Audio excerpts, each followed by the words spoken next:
Just when I was walking down the street one day on an Army base, a guy picked me up and was like, "Hey, you want to ride?" I'm like, sure. So I get in, and he goes, and he asked me what I did. I told him, and he told me, he goes, "Yeah, I was infantry, and I decided I wanted to get out of it." So I learned how to read.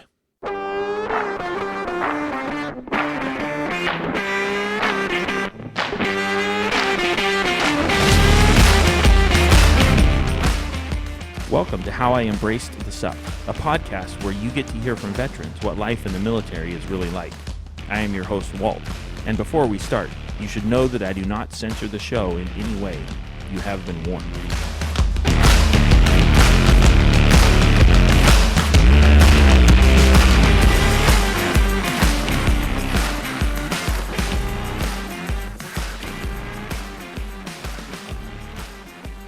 Alrighty, so here we are with Ezra, a former member of the Air Force, and in honor of that, we're recording outside, so you may hear an airplane fly over. Apologies for that.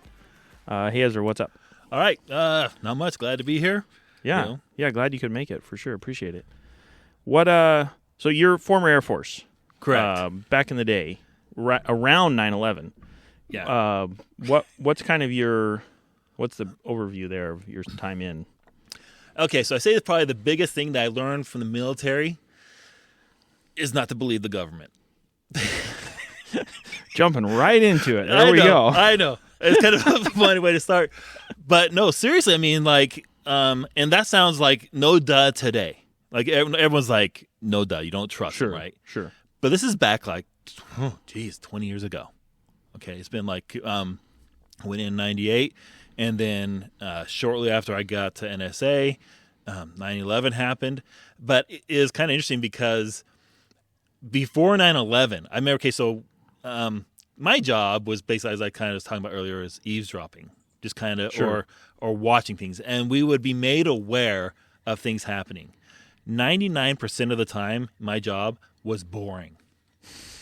I mean, because I was waiting for something to happen, okay? Right. However, that 1% can be really, really interesting. I remember, I could probably count on one hand how many times, but I remember, sitting there, okay, they come up and give us a briefing. Here's what's going on right now. You guys need to pay attention because if this happens, that means this could happen, and World War III happens. So, and so I remember, for most part, it was just sitting there waiting for something to happen. But there were multiple times when something big was happening. Now, here's the crazy thing about it, okay? If it made the news, okay, a lot of times it wouldn't even make the news. Sure. Yeah. If it made the news would get it between 50% to 75% right. Right?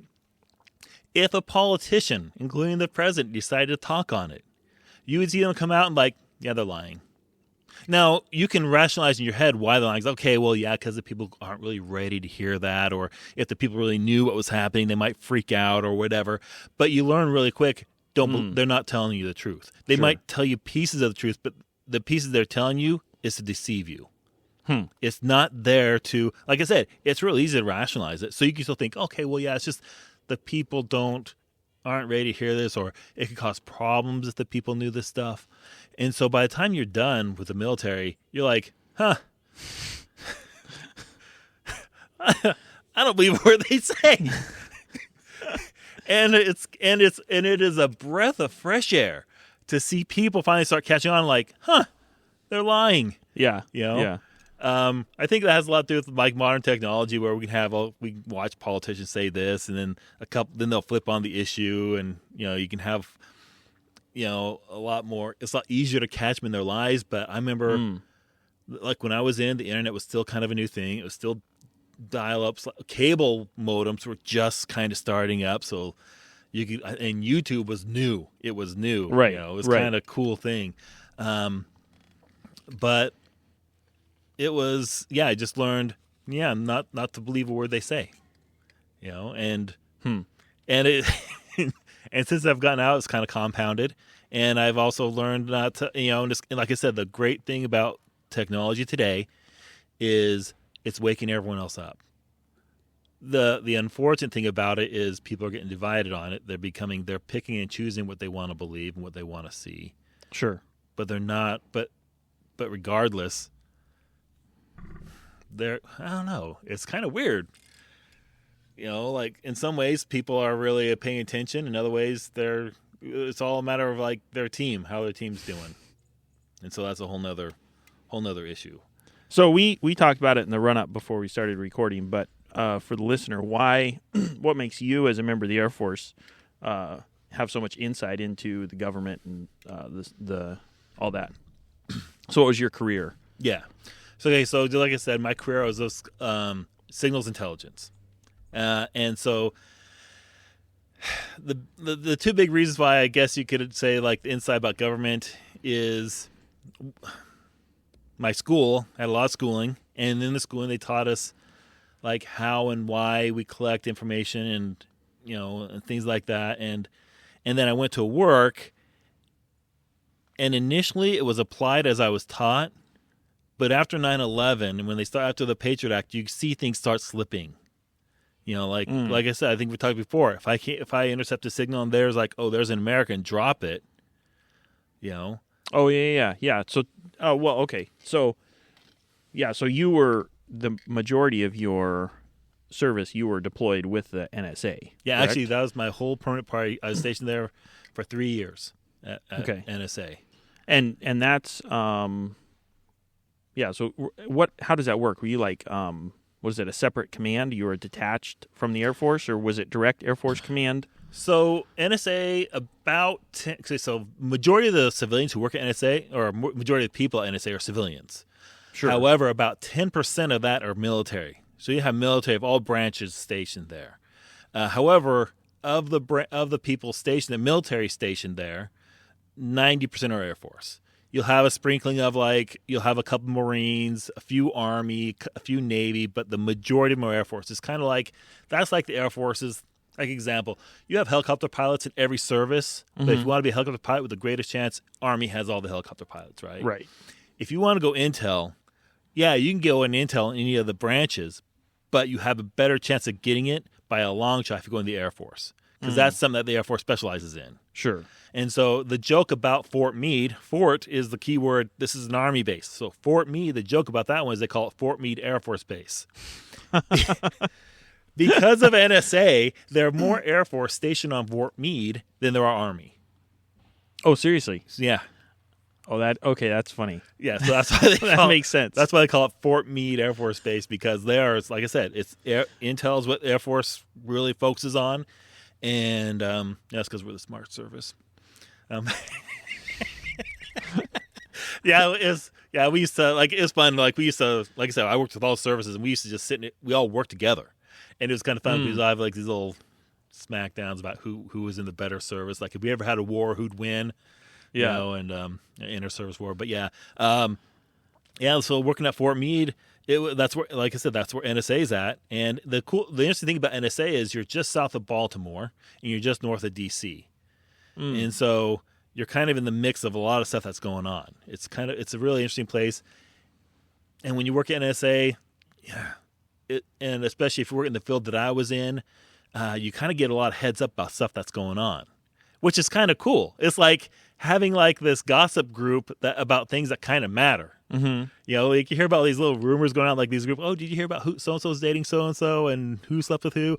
Okay, when you're at NSA, it's like, hey, this is what's going on here. Pay attention to this. This is what's going on there. Pay attention to that. And that's cool. I mean, right. You kind of feel like you're special. You feel like you're in some kind of little loop, some kind of cool club, That part was cool. But that's the glimmer. The reality is of it, though, is a lot of it's boring. Sure. You're just waiting for something to happen. But, it was. It's kind of hard to put into words, but and a lot of things changed after 9/11. So. Oh, sure. Yeah. Did you feel like your job was? Did you see more value in your job directly, or how did it affect your view of your job? Okay, so I guess we'll have to go way back about how it affected my view of my job. When I was in basic training, and I finally graduated, and I say finally, it's not a long basic training, but man, it seems like it when you're in there. And I remember walking down the road in my uniform and standing tall and proud. It's like, all right, I just felt proud to wear the uniform. Sure. All right. Skip forward to like September 9th of 2001. Your uniform's just another piece of clothing. You kind of just wear it. You walk around. I remember like I'd go to the store on my way to work. I'd drop by there, pick up something to eat or something like that, and and that was kind of all fine and good. But like I said, it wasn't anything. But after 9/11, there was this huge rise of patriot fervor. I mean, sure, yeah. It went from like walking the store. I remember like little old ladies follow me in the store and they come up to me and like saying, "Thank you for your service." It went from, them just like, because it was a common occurrence for them to see someone, because it was a military base or a military area. I wasn't on base. I didn't live on base, but like, and I'd walk by and they'd be like, "Hey, thank you I really appreciate what you do." And so it kind of gives you this sense again of like, wow, so yes, 9/11 did instill a new sense of patriotism or value my work. Sure. And the cool thing about like being in the military, most of the time if you hear about a job where you have to wear a uniform, it's like, like, but the military uniform is a little different. It's not like, most jobs with the... I see what you're saying. Yeah, like a janitor's uniform is like, Like most jobs where you wear a name tag. Yep. They're not exactly the most prestigious, sought after jobs. Right. However, in the military, generals wear name tags. And so, yep. And so, I guess I felt like, and another cool thing about it is you actually feel like you have a job that's actually, and this goes for anybody in the military, whether you're like a grunt with a rifle, a clerk, a medic, someone like me, you have a purpose. Even if you're just the person who's getting the paychecks out to the service members, that's something. Because of your job, this guy over here can do his job and pay and feed his family and take care of things. So everyone in the service, in fact, I remember when I was in basic training, a guy says, "If anyone asks you what your job is, you tell them you kill people." And I'm like, "Wait, what?" He goes, "Think about it." And this is like one of our training instructors. He's like, ultimately, what the military does is they kill and break things, right? And he goes, even if you're doing the paycheck for people, you're paying so that guy can go out there and kill right. And so I was like, I guess that's one way to look at it. I guess you can look at it that way. But yeah, so that's kind of the cool thing about like that's how things. Well, I wouldn't say cool thing, but that's how things were after 9/11. And I should say initially after 9/11. Sure. Oh yeah. Okay.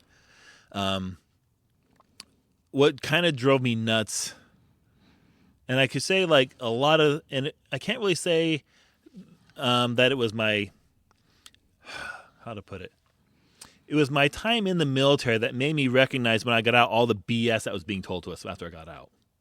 Oh, yeah, for sure. Okay. So when I got in, I had all these experiences. I saw a whole bunch of stuff. And when I got out, and I still had a pretty healthy trust of the government. Mm-hmm. I'm not. That's not to say that I believed every word of their mouths. I knew that when they're talking, if their lips are moving, they're lying. But kind of give man, the best example I have, I can't tell you about. Because I think what they say is like 70 years or something like that. You're not supposed to say anything. Well, for the listener's sake, we'll pretend he's going to tell me off air. And you can just wish you knew. Yeah, it's a big... But let me just say, okay, so 9/11... Okay, but there was like I said earlier, 9/11, that day is why I don't believe the official story. Actually, I shouldn't say I don't believe. Oh, like that day specifically. Yeah, that day. Is why, okay. Went into work that day, a whole bunch of things was being said and scattered around. Now, this is this kind of chatter. But it's just like, that's interesting. And in fact, the frustrating thing about it is you'll see people like I can't really tell you the situation that I saw or what was going on. Sure. But you see people talking about it, and it's just like that's not what happened, and it's frustrating. Sure. you can probably talk to almost anyone who's spent any amount of time in the intelligence field, whether it's been during 9/11 or after, doesn't matter. They will all tell you the government lies. Okay. And you can, like I said, you can rationalize and understand in your mind. You may not agree, but you can understand why they're lying. Sure. But it's still just like, but then it's bad enough that they lie. It's worse that people, based off this lie, they build a whole bunch of stuff on top of it. And it's just like, and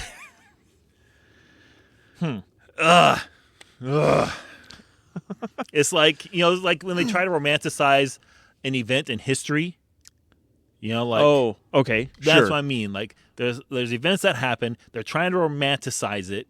They're trying to make it like something that it wasn't.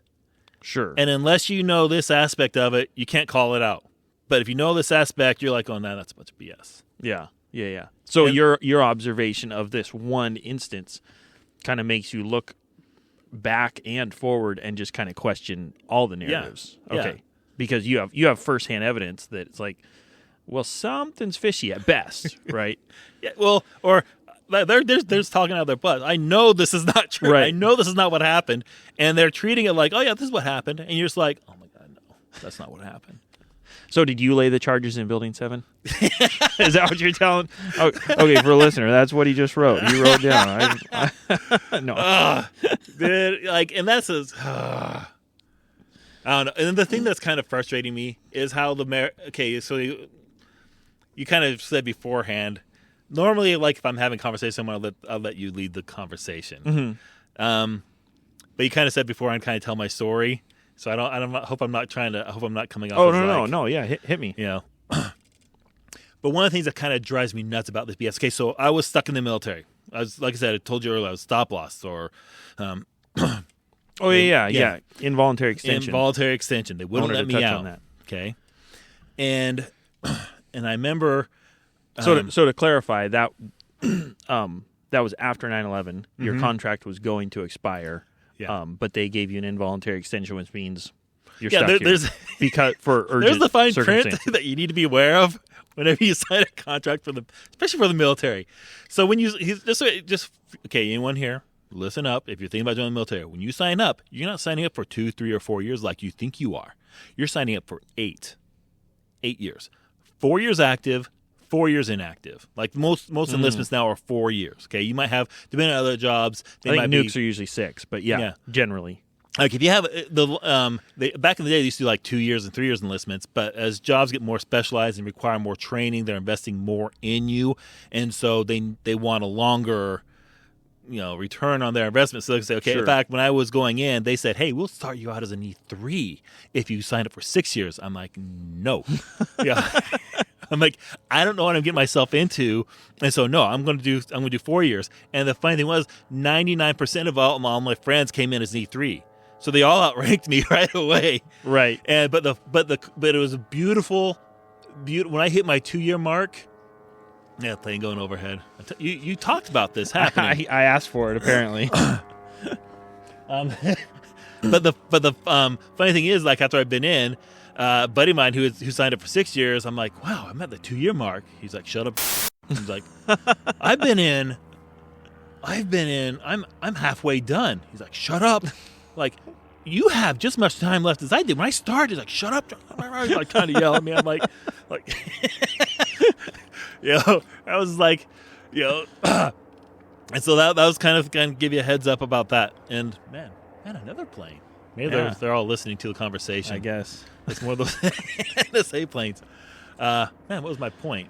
You got me on an ADD moment. Involuntary extension. Stop loss. Yeah. Okay. Or stop loss. Okay, so anyway, I was like, I wanted to get out. Okay, now here's the thing when you're in stop loss. What they do is they extend you in the Air Force.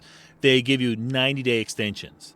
And so that 90 days, they'll go and review it. Oh, 90, when they extend you 9 days again, they keep doing that. Here's where the BS comes in. I can talk about this. When I was anxious to get out of the military because I was just kind of tired of the military life, and there's other things I want to do. I was really grateful for my time in the military, but I just want to do other things. Mm-hmm. And like I said, I worked at NSA, so I actually had a civilian supervisor and I had a military supervisor. So I had because the section I worked at was overseen by a civilian. And and I remember looking, and when you're stop loss, you're not eligible for promotion because you need to have at least a year retainability. I was 90-day retainability or less, and that's just how. Right. And you can't be transferred anywhere because you have to have at least a year retainability. So I couldn't get stationed. I couldn't even be stationed to Korea if I wanted to, for whatever insane reason if I ever wanted to be. Sure. Right. And so I remember thinking, okay, I want to get out. My civilian supervisor, like, man, he's like, you should just re-enlist. I'm like, no. He goes, God, there's this big re-enlistment bonus because they were hungry for people. They needed people. Oh, sure. And I'm like, no, like, come on, you can get your choice of duty stations, all this other stuff. And then here's the interesting thing that most people don't know. He goes, you know, we're going to war with Iraq. Now, this is long before we even mentioned we're going to war with Iraq. Sure. This is months before we went to war with Iraq. He goes, you know, we're getting ready to go to war with Iraq. You might as well re-enlist, and that because they're not going to let you go. So like I said, when you hear all this stuff like, oh, it's all a surprise, it's like, no, it was not a surprise that what was going to happen. Sure. We knew we're getting our things together. We're getting our chess pieces on the board where we wanted them. It was not a surprise to anyone. I should say, it wasn't a surprise to anyone in the military, most especially in the intelligence, because intel, like my supervisor, he used that as a part to try to get me to re-enlist again. He's like, we're going to war with Iraq. Yeah. I had been out months before we went to war with Iraq. Like, it had been months. And it's like, oh, now we're going to war with Iraq. Oh, surprise. So how did you get out then? What was the process? Oh, they ended the stop loss. Yeah, it's kind of funny. Like, I went into work that day, and they, like I said, they reviewed every so often. And there's a guy named Bill, and I go in, and Bill was a civilian, which is why I call him Bill. We basically in the military refer to each other by our last names, and I go in there, and Bill goes, "Hey, they ended stop loss." Like, Bill, don't mess with me. He's like, "No, they did." Like, Bill, this is not funny, man.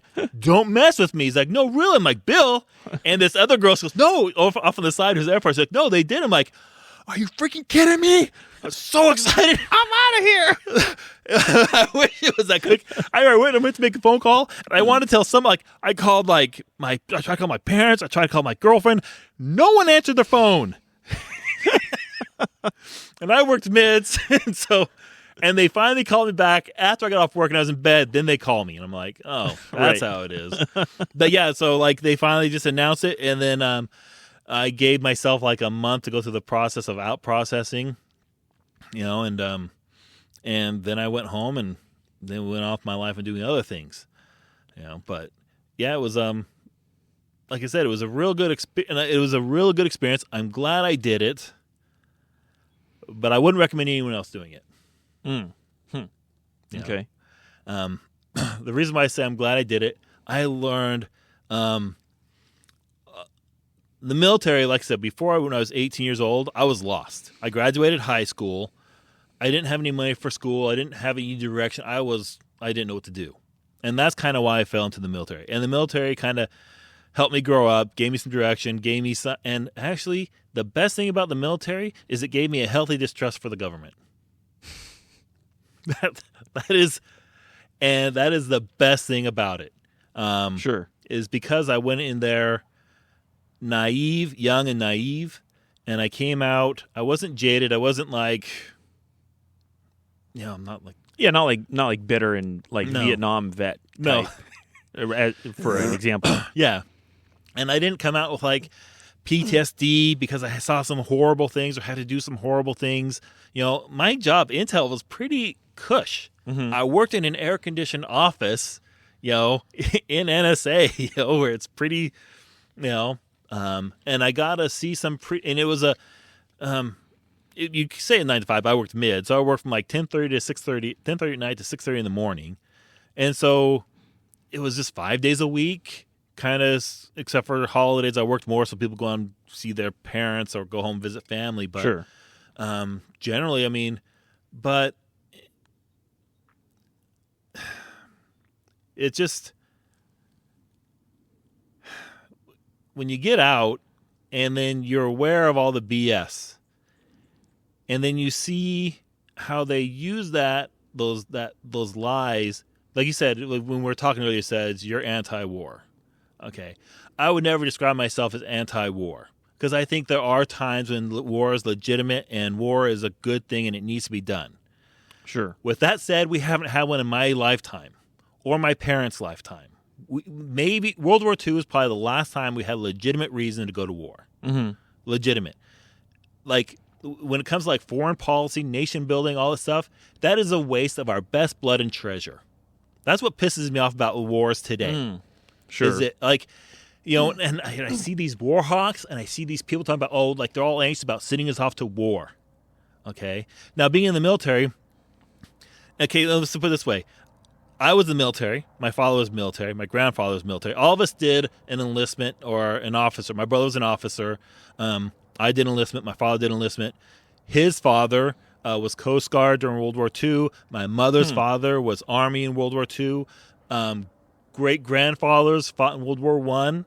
None of my family are career military. None of us are. But all of us have done. Sure. All the men have done a thing.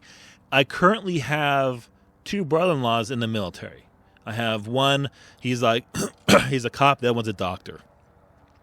And they've both been deployed to like Iraq, Afghanistan, and all those things. My brother-in-law, the one who's a cop, he had to do some pretty messed up stuff and that he probably shouldn't have had to do. Like when I say he shouldn't have to, he shouldn't have been there.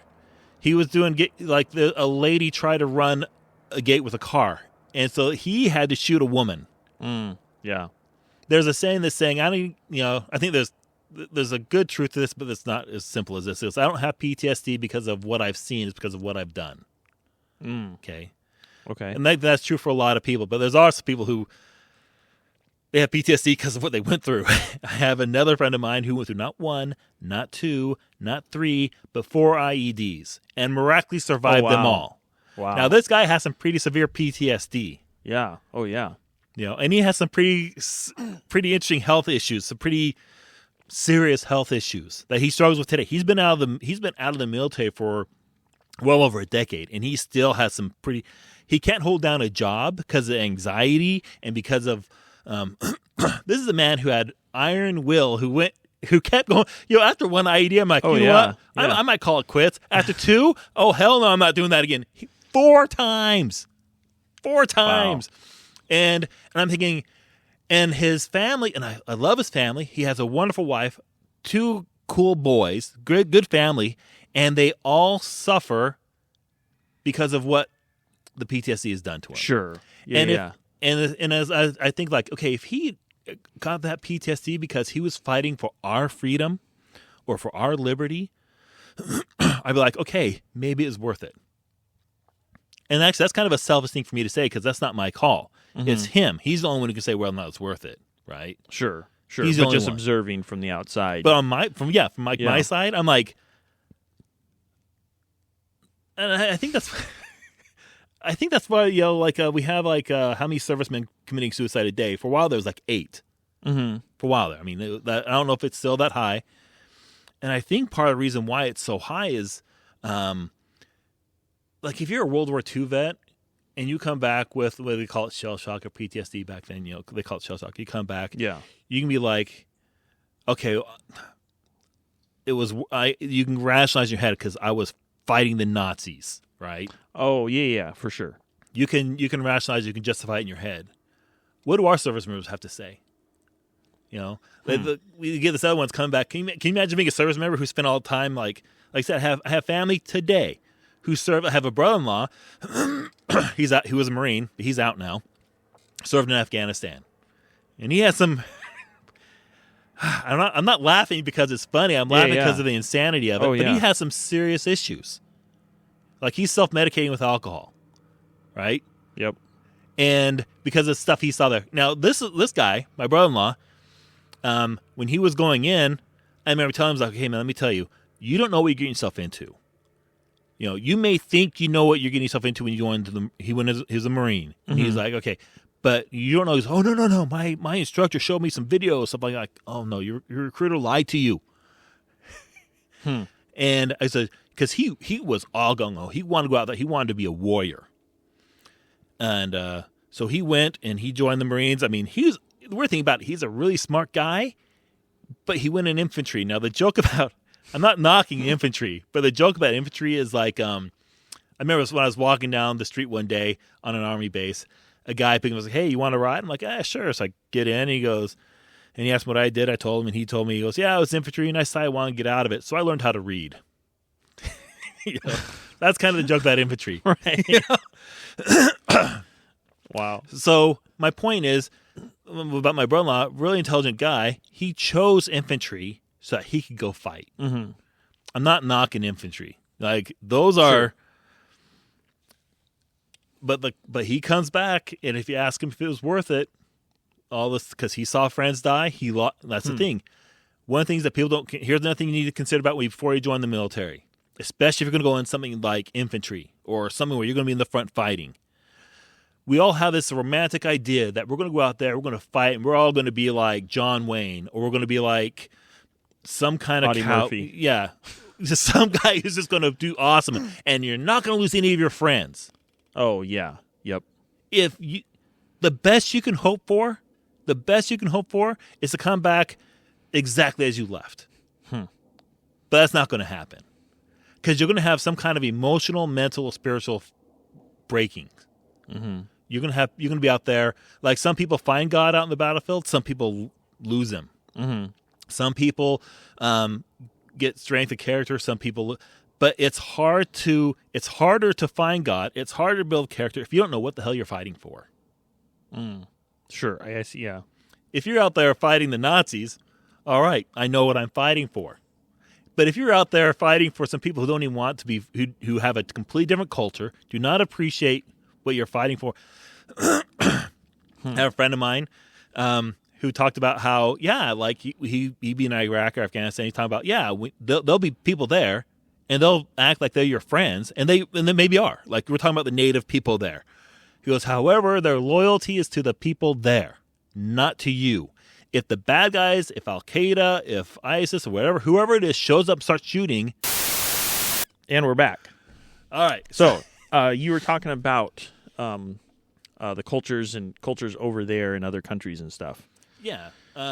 Basically, part of the culture, we should understand this, because, like, you got to look at it as, like, the way I see it there is, like, when it comes to their culture, like I said, if someone else shows up, like the quote-unquote bad guys, you kind of look at it as, like, family. Like, you may have a family member you don't like, or brother or sister, and you may be friends with, like, a guy over here, but if that friend starts messing with your sibling, you're like, hey, knock it off, right? Oh, yeah.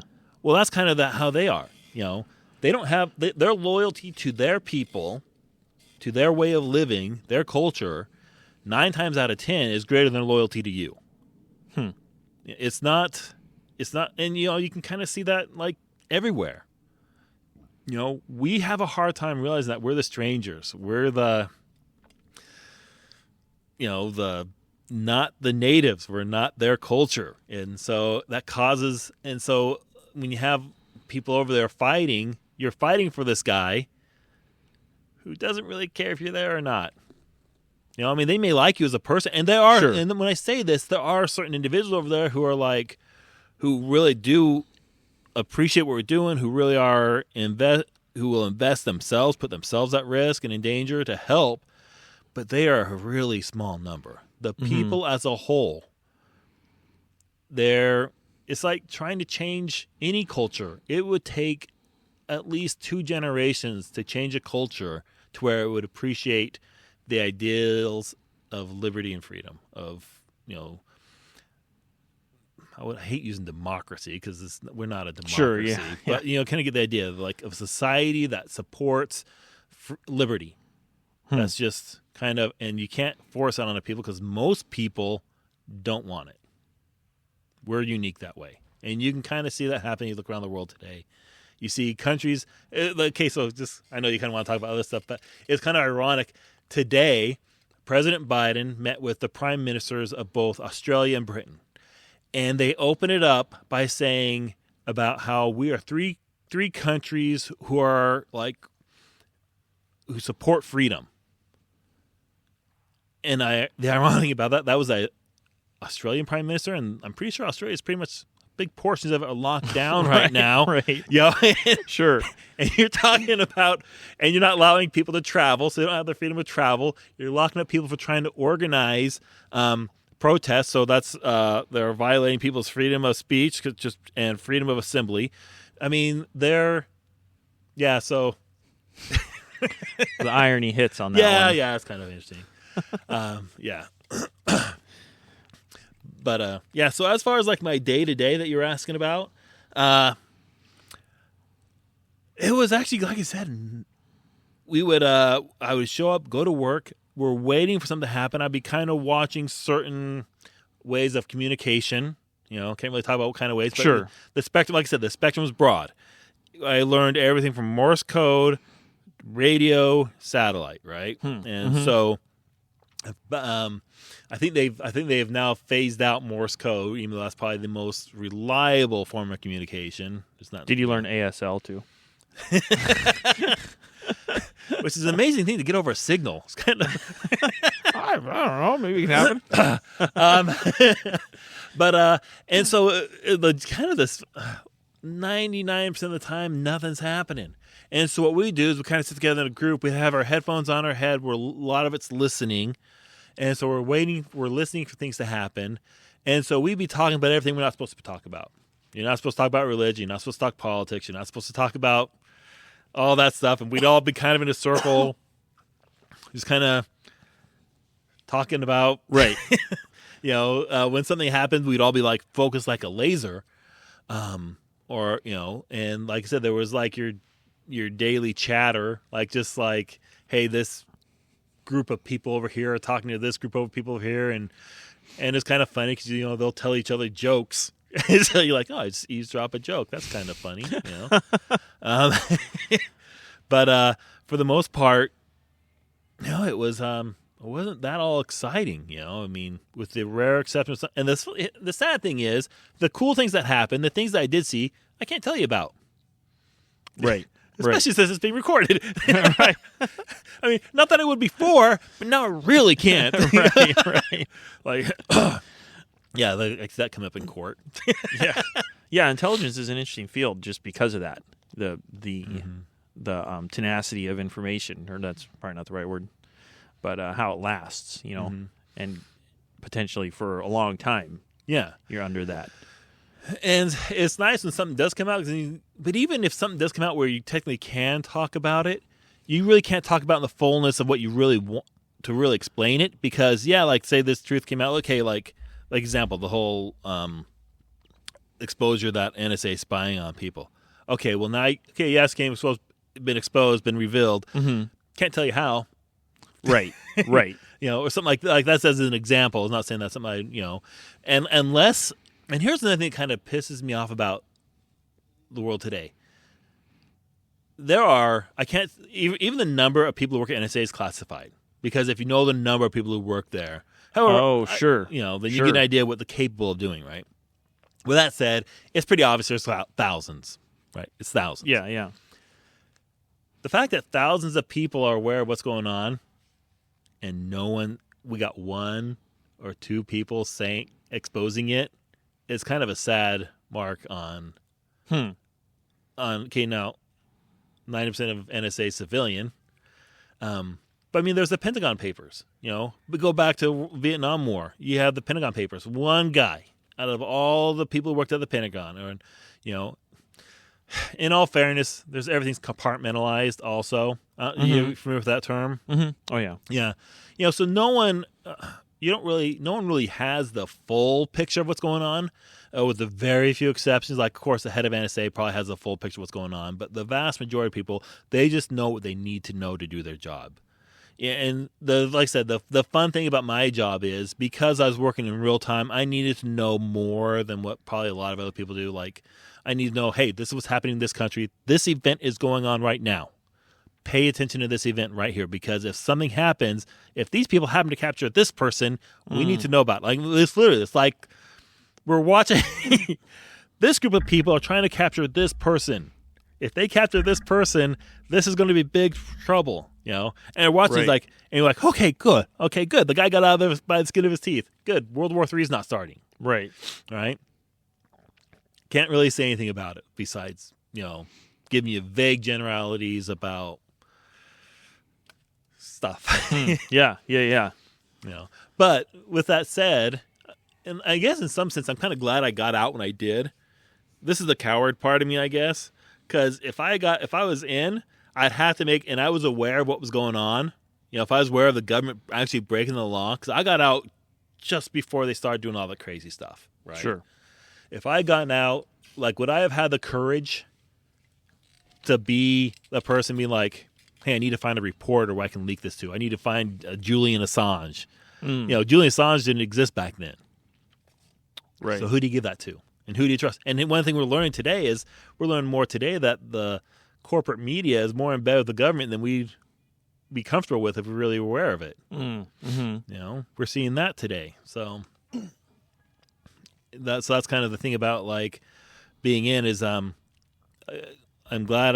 Like I said, I'd hope that if I was in right now and I saw some nefarious, illegal, illicit things happening, that I'd actually have the courage and conviction to actually try to find a way to bring that out to the people. But with that said, I'm disappointed that we haven't heard more of people saying, you know what? This is completely contrary to the oath I took. This is messed up. The American people need to know, and we're not, and things aren't coming out. And who knows? Maybe people are trying to get things out. Maybe they can't find a source to get it out to. Because that's a really risky thing. Oh, sure. Yeah. You're going to be in jail a long time if you leak information. What is the other guy? He just snuck out some. I don't even think he worked at NSA, but he snuck out some video, and he got in trouble. Army. He was Army, and he ended up being transgendered. Chelsea Manning.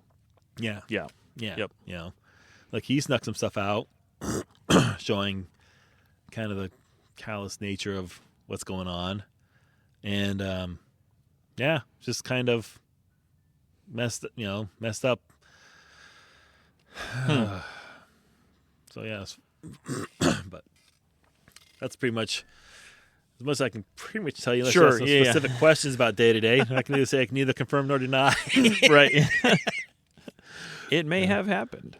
Yeah. So you mentioned the involuntary extension, and then you didn't realize that you were signing up for the full 8 years. Mm-hmm. So since then, do you read contracts now? A lot more thoroughly. Yeah.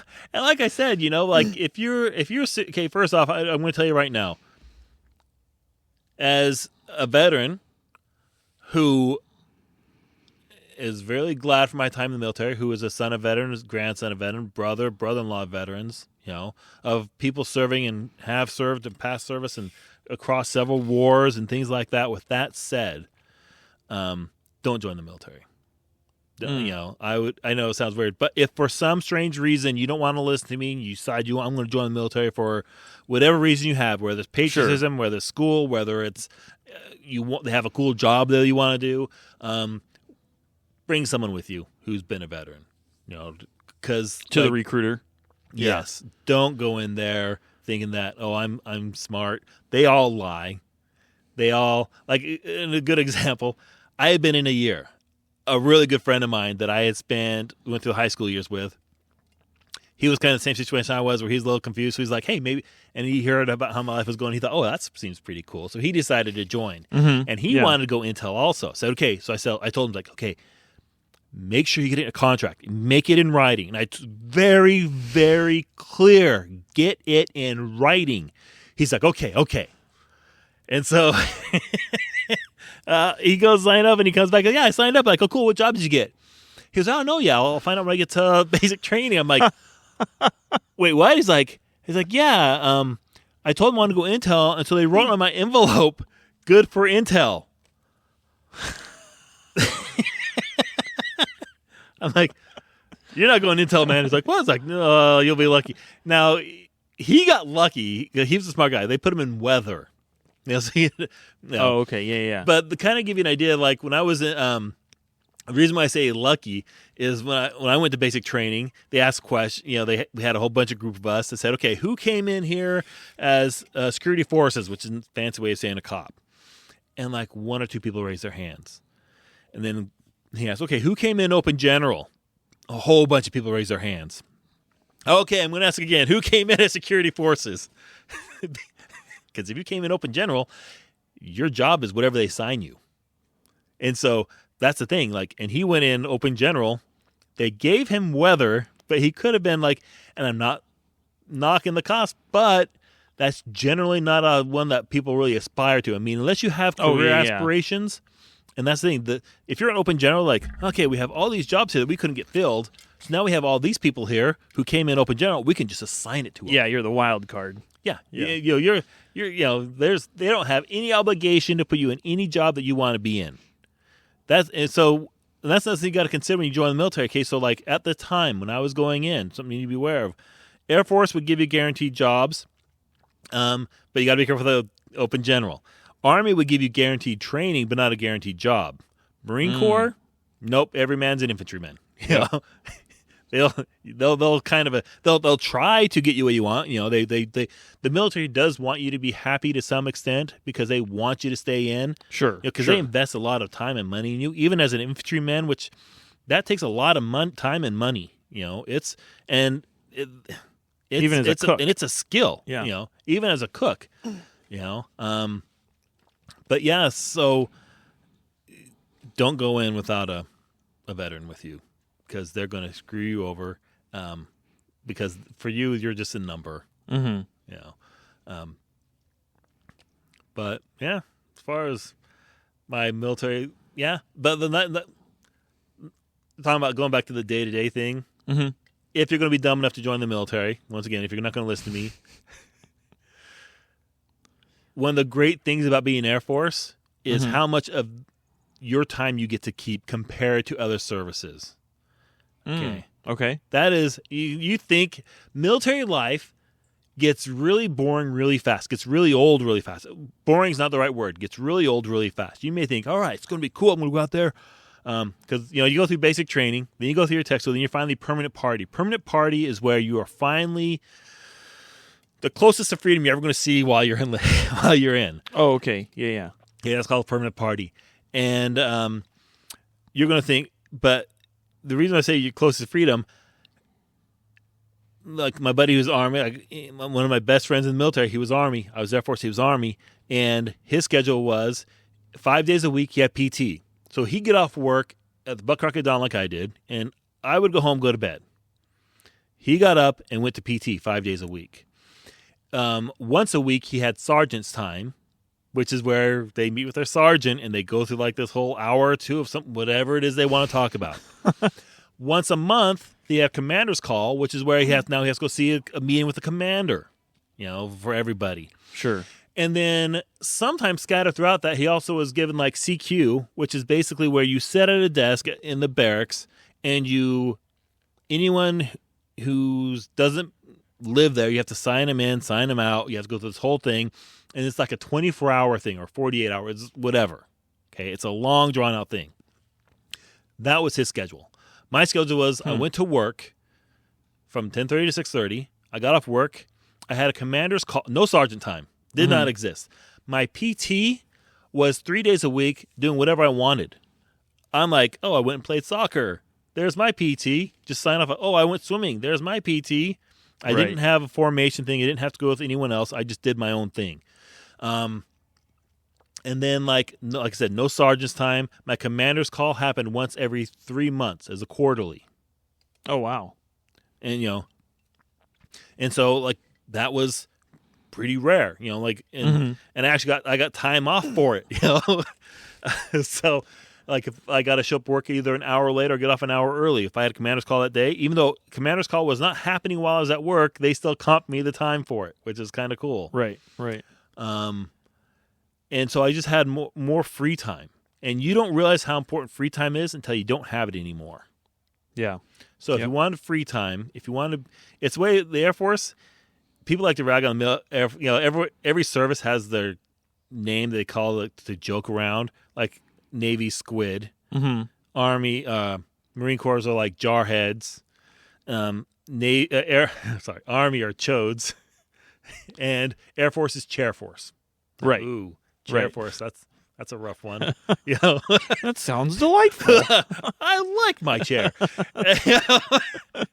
And so so they, like I said, that was like I said, the guy who I went through who went through recruiting with, that was the best advice he'd ever given me. I am so glad I listened when I went Air Force. Everyone I know, like there's a lot of people who get out of other services and then joined the Air Force. That buddy of mine who I told you about, who was Army, he got out of the Army and joined the Air Force. Oh, mid contract? No, like as soon as his contract with the Army was okay. over, his enlistment was over, and the beautiful thing about it is it still counts for your retirement. Sure. You know? So he got out. Interesting. Yeah. So if you're going to be crazy enough and, go in the military, but I'm going to tell the reason why I don't encourage, like if the military was for defending our rights, our liberties, there's a poem. I remember we had a poem up on the wall in the barracks, and I can't remember word for word or exact, but I'll give you the gist of it. It's like, your freedom of speech wasn't given to you by a speaker, it's given to you by a soldier. Your freedom of religion wasn't given to you by a preacher, it's given to you by a soldier. And it just lists off all the rights. And it's basically, the idea of it is, these rights are given to you because someone is willing to fight, bleed, and die for them. That's why you have them, right? That's not what our military is for anymore. No one in our military has fought, bled, or died for our rights, our liberties in a long time. They're dying for foreign policy. Like example, the whole Afghanistan blunder that we had right now. Sure.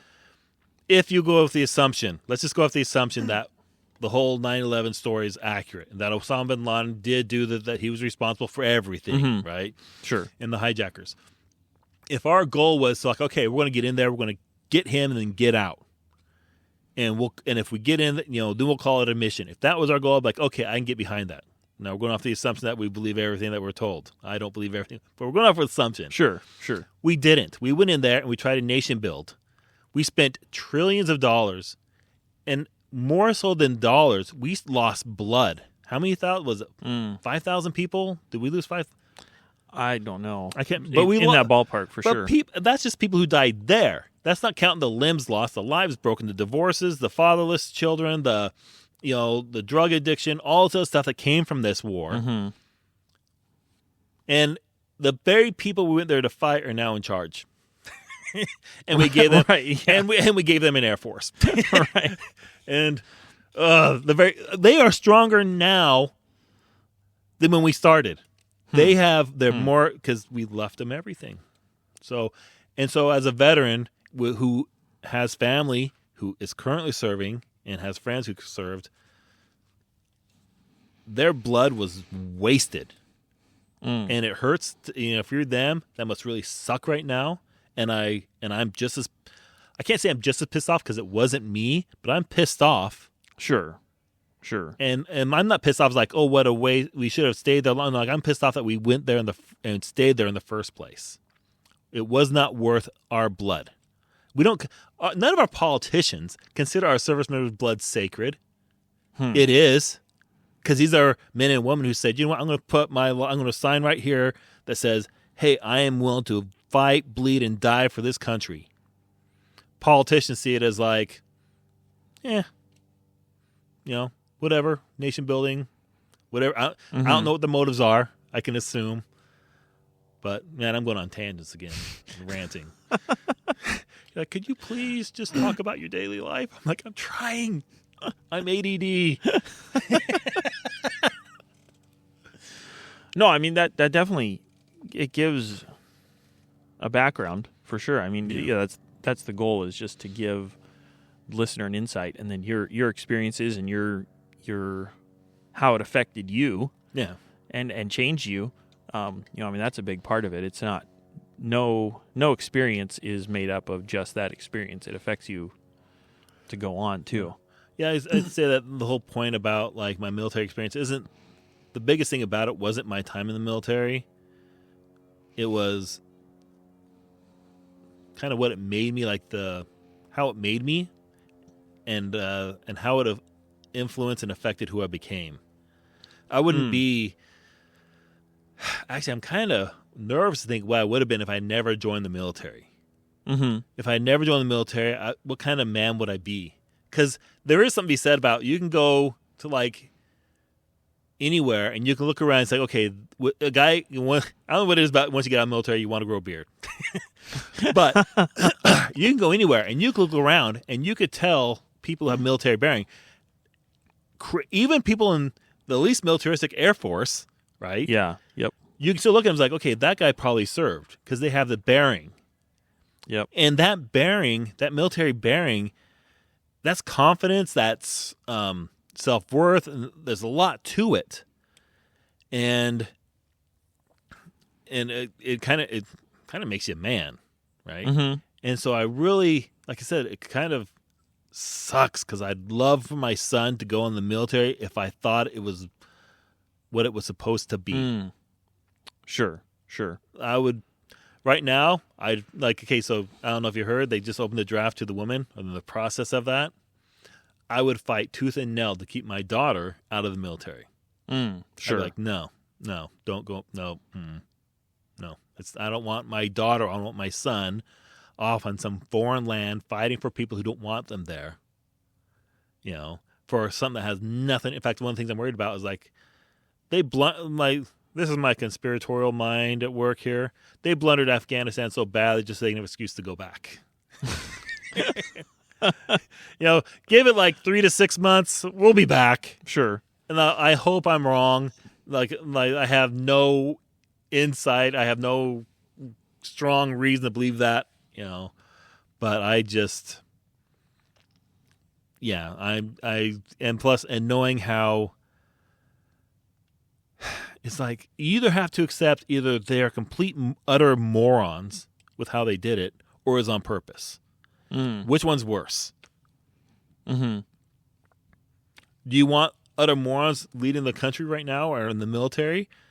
Like, no, that's pretty bad. Do I do it on purpose? Like, no, that's just as bad. I'm not sure which one's worse. Sure. Which one's worse? I don't know. Yeah. So, yeah, that's the state I'm in right now. So, don't join the military. In fact, it'll be interesting to see what happens with the mandates. Oh, yeah, for sure. Yeah. There's a couple 100,000 or something like that who said nope. So we'll see what happens. Maybe they'll get lucky and they'll get out. Yeah, possibly.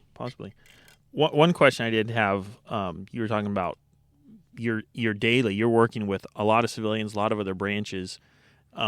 Did kind of that almost, not entirely, but kind of a cross-cultural experience, you think that helped communication flow or your day-to-day?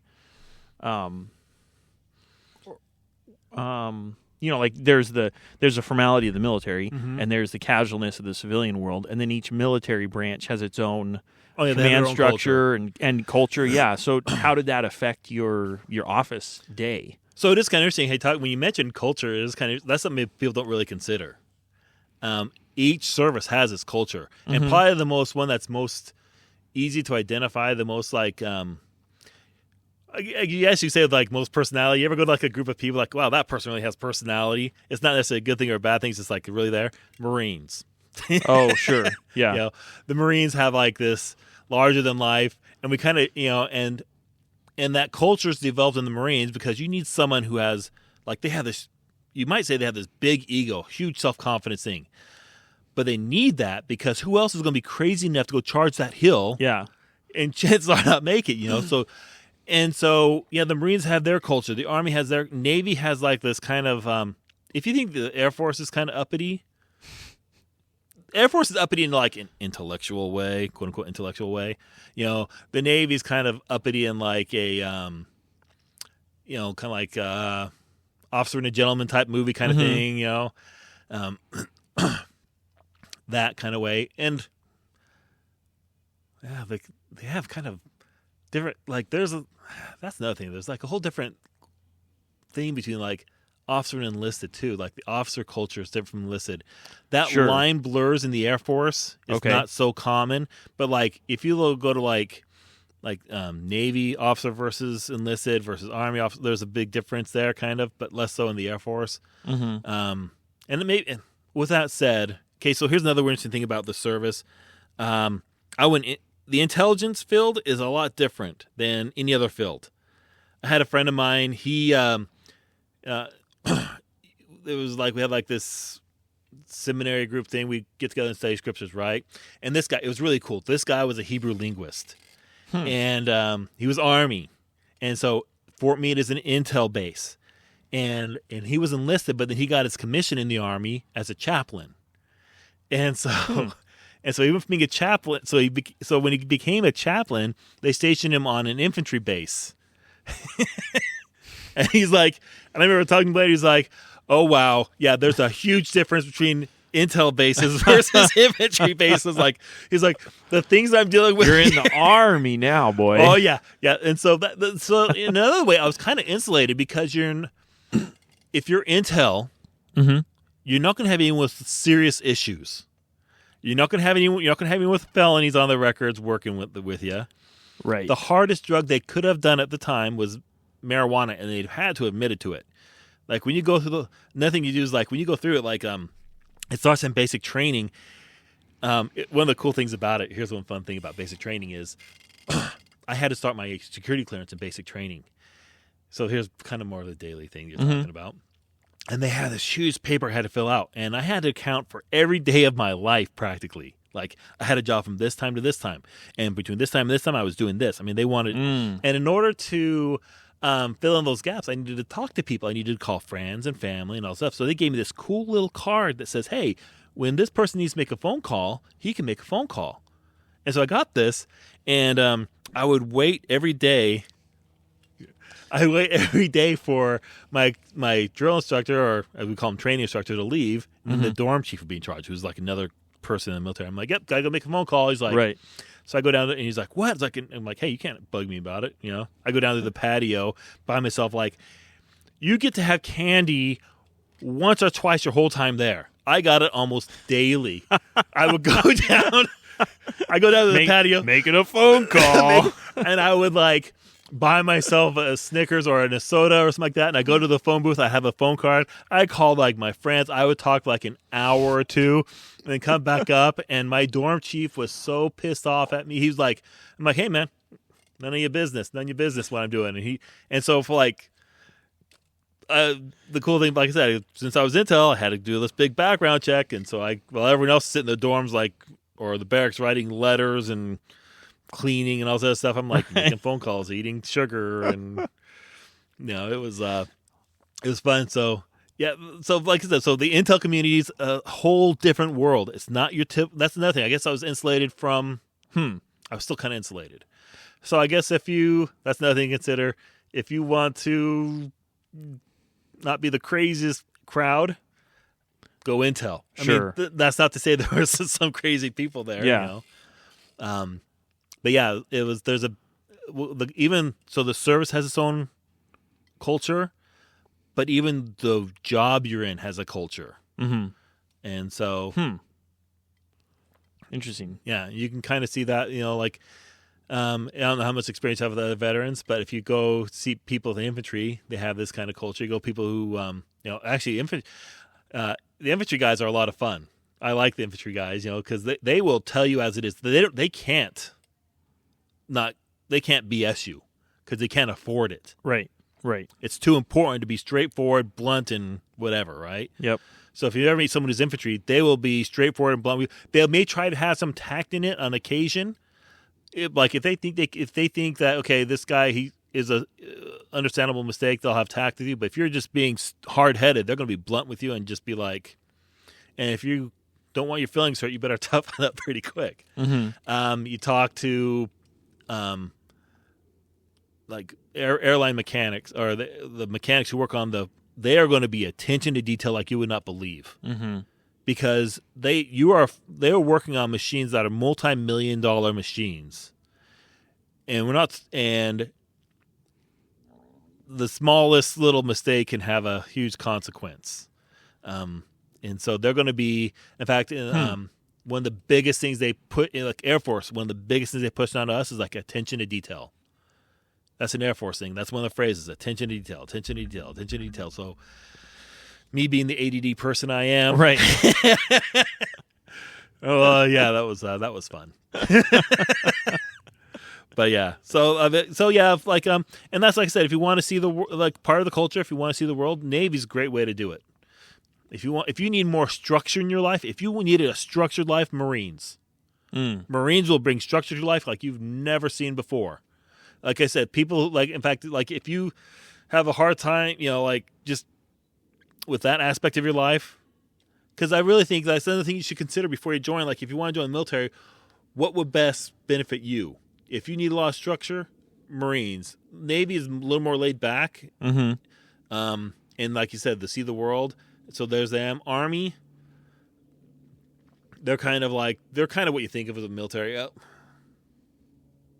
They're not as fun. Well, the military has a way to take fun out of anything. Yeah. Yeah. Like if you want to go, if you're joining the military, you should go jump out of airplanes. No, just go skydiving, go pay someone.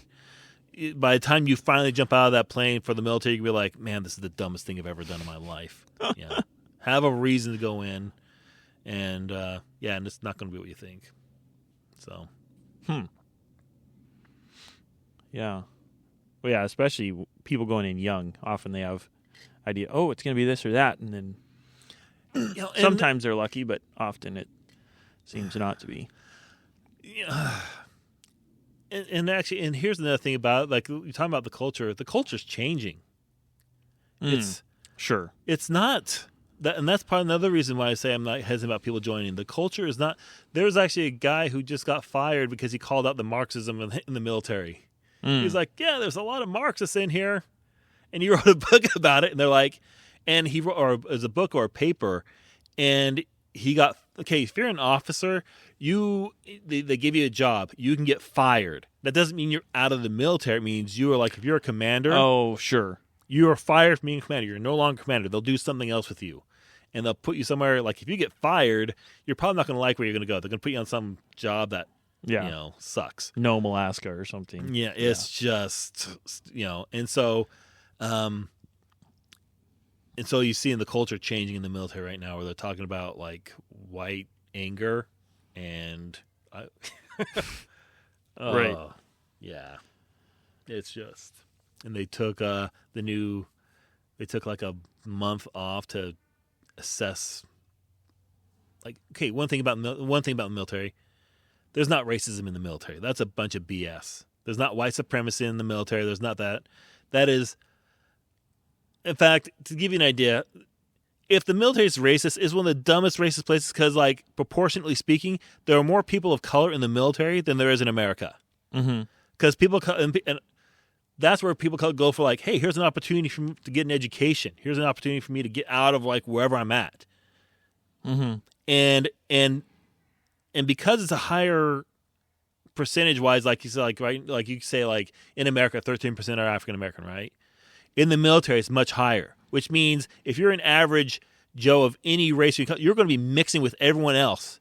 And the best way to get rid of any kind of racism is just have people working together, living together, and actually, in some cases, life depending on each other. Yeah, for sure. And so this idea that there's this big racial problem in the military is such BS. It's so stupid. There's like, the ironic thing was in my little group that I worked in, like I said, I was the minority. I was like me and another white girl, and that's it. Everyone else was either black, Latino, or something else. And it was fun. It was like I had fun. I mean, one thing, like the people I worked with were loud and boisterous, and they loved to, but when we had to work, we worked. But when we goof off, we goofed off, and and I came out of there with a greater understanding of like how different. If I had any kind of, which I don't believe I did, but if I had any kind of preconceived notion or racist notion before I went in, completely gone by the time I'd be out. Sure. Because you get so much exposure. Sure. And so but they're bringing such attention to racism, it's causing racism. They're telling this person, they're telling like a black guy over there, hey, This guy, he sees you as, him trying to be friends with you, that's racist because he's just trying to feel better about himself. Or these stupid lies like that, and it's just like, it's insane. Mm-hmm. So that's another thing why I'm like, not encouraging people to join the military. Is a culture. Mm-hmm. It used to be like a brotherhood. We look at it like, hey, that man over there is my brother, and you don't give a damn what race they are. They're my brother because their blood is just as red as mine. We all bleed together. We all, So the whole idea about, we need to do a whole shutdown with, there's actually standby or what do they call it? Anyway, where they needed to go over they need to review everything and make sure there's no racist people in there. Okay. Yeah, like a month. Well, Ezra, we're almost out of time. What has been your favorite part of this interview? Getting things off my chest. I don't get generally speaking, veterans, the only time they ever really talk about their time in service with other vets kind of thing, and it's kind of fun. Like if you can find someone who's kind of open to like talking about it, it's kind of nice to be able to just kind of, talk about how things are, how it was for me and versus how it's going. You just kind of like share your ideas and just kind of get off your chest about how concerned I am about everything. So you are welcome. Thank you for listening to this episode of How I Embraced the Suck. If you enjoyed the show, tell a friend. And as my Girl Scout den mother used to say, stay frosty.